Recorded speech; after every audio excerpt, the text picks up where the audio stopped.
Ciao ragazzi, oggi siamo qua con un video. In questo video andremo a vedere praticamente i due inverter. Praticamente andremo a vedere il DEI contro, diciamo, o comunque sia, porto le mie esperienze, contro il Voltronic.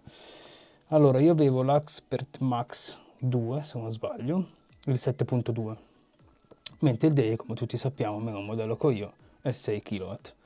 Ok? Quindi io in questo video volevo andare a elencare un po', prima di tutte, le mie esperienze e poi diciamo un po' i pro e i contro di ognuno. Allora, prima di partire ci tengo a precisare che questo video è sponsorizzato da una beata di nessuno. Detto questo ragazzi, allora io me lo sono segnato sul telefono. Allora, partiamo, questo ripeto, sono mie esperienze, quindi principalmente mie esperienze sui due inverter. Allora, partiamo principalmente dal Voltronic. È inutile che sto qua a dire il Voltronic 7.2 kWh o che tira quella potenza, mentre quell'altro tira quella potenza, cioè lo sappiamo, comunque se prendiamo i due manuali, i due datasheet e abbiamo tutto il cinema.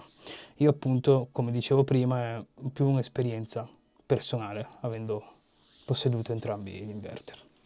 Allora, partiamo dal Voltronic, come ho appena detto. Il Voltronic ha un contatto pulito a bordo, mentre il DEI questo contatto pulito a bordo non ce l'ha. E ricordo che questo contatto è settabile. Comunque sia, noi lo andiamo a programmare che entro un tot voltaggio lui va a chiudere o aprire questo contatto e quindi possiamo andare a far commutare, ad esempio, degli ATS. Poi è totalmente off grid, invece questo è tra virgolette, vabbè, è stato pensato per stare off grid, quindi non è un difetto. Comunque sia totalmente off grid, mentre il DEI ha a bordo i 6 kW, ha a bordo la C021, quindi quella è una nota in più se vogliamo metterla. Poi giustamente il costo, perché a bordo della C021 il costo è il doppio di un Voltronic. L'MPPT del Voltronic è più generoso, nel senso che accetta un po' più alti di amperaggi, mentre il DEI è un pelino sotto, ok? Però il Voltronic, per l'appunto, se noi lo spegniamo, lui continua a produrre, nel senso, c'è una giornata di sole ed è spento in stand-by, lui soddisferà il carico se la batteria in quel momento è scarica, riempirà la batteria, dopodiché si metterà a autoconsumo inverter. In questo caso il DEI invece non lo fa. Se noi il DEI lo lasciamo in stand-by, qui schiacciamo il tastino sotto o il tastino laterale per gli altri modelli, però in questo caso 6 kg ce l'ha sotto, in questo caso il DEI si iberna completamente, quindi non produce, e questo l'ho trovato un po' una nota negativa per il DEI venendo dal Voltronic. Se vogliamo metterla sotto certi punti di vista è un po' negativa per il DEI. Passiamo alla rumorosità. Col Voltronic la rumorosità anche al minimo delle ventole si fanno sentire, poi tutto sta dove si mette l'inverter. Mentre il DEI, avendo la ventilazione passiva, questo problema non c'è. Quindi fa solo un po' di rumore di ventolino internamente, ma solo per quando proprio gli tiriamo il collo. Poi sta a noi decidere se aggiungere una staffa, come abbiamo fatto vedere nel gruppo Telegram, che va a raffrescare un attimino di più l'inverter nel caso appunto della stagione calda.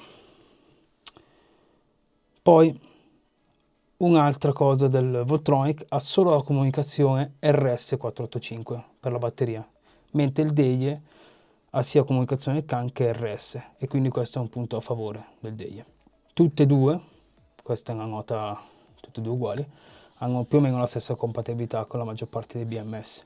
Poi il Voltronic offre 2 anni di garanzia, almeno se lo si prende da un rivenditore qua italiano ti offrono 2 anni di garanzia, mentre il DEI inizialmente facevano la formula solo di 5 anni, poi adesso fanno 5 o più 5, opzionali, che magari alcuni siti ancora te la fanno pagare, o se no appunto ultimamente, già da un bel po' di tempo, ti danno 10 anni di garanzia, il che non è una cosa non indifferente. Quindi questo è un punto a favore di DEI.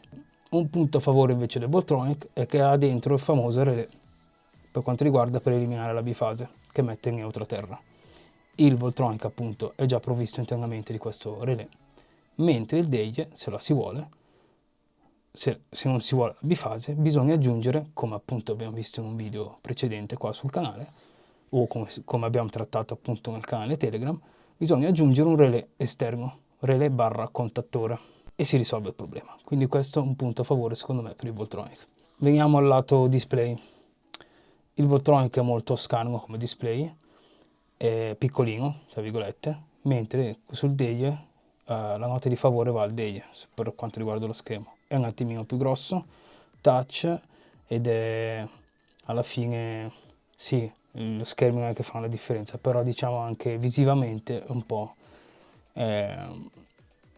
leggermente migliore quello del Deie, se vogliamo metterlo. Allora, sostanzialmente, come dicevo, io ho posseduto tutti e due inverter. Se devo fare un po' in varie situazioni, allora se noi andiamo a spendere circa, adesso quando l'avevo acquistato io costava circa 700 euro se non sbaglio. Beh, primo avevo preso una fucilata, perché vi ricordo che l'avevo preso in tempo di quando era uscita la pandemia, quindi era 1000 qualcosa euro.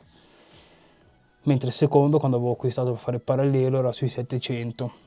Quindi se noi andiamo a prendere quella fascia qui di prezzo, adesso come adesso troviamo anche Lux Power. Quindi bene o male, comunque sia la tipologia di Voltronic, se dobbiamo andare a decidere noi dove andare se ci conviene o meno prendere una macchina Voltronic o sim Voltronic, o appunto andare su un Deie, che ne so, anche magari possiamo installarlo inizialmente come un off-grid, poi magari faremo le pratiche e quant'altro, e ci viene anche comodo per fare un on-grid e quindi regolarizzarlo con la C021. Tutto sta a noi progettare al meglio il nostro impianto in fase di, prima di partire comunque sia, in fase di progettazione, perché vi porto la mia esperienza, magari mi sono trovato a cambiare più cose nel tempo e si va a spendere molto di più. Quindi il mio consiglio è: partiamo, definiamo già bene all'inizio cosa si vuol fare, magari spendere qualcosina in più all'inizio, ma poi fidatevi che quel qualcosina in più che spendete all'inizio non lo tirate più fuori dopo. Perché, ripeto, per mia esperienza magari ti trovi a cambiare un pezzo, poi un altro, e poi un altro, e poi ti ritrovi a riconfigurare tutto da capo l'impianto, tutto da capo no, però riconfigurare quel pezzo, quell'altro pezzo, e oltre al tempo ti partono via altri soldi. Quindi, ripeto, progettiamo bene il nostro impianto prima di partire, e da lì poi facciamo la nostra scelta, appunto, se Deie, adesso io parlo del Deie appunto, o Voltronic. Sostanzialmente le due macchine vanno bene, chi con i suoi difetti, chi con i suoi pregi e chi con i suoi bug o meno. Quindi sostanzialmente le due macchine vanno bene, però appunto sta a noi, sulla scelta che dobbiamo fare, decidere la macchina.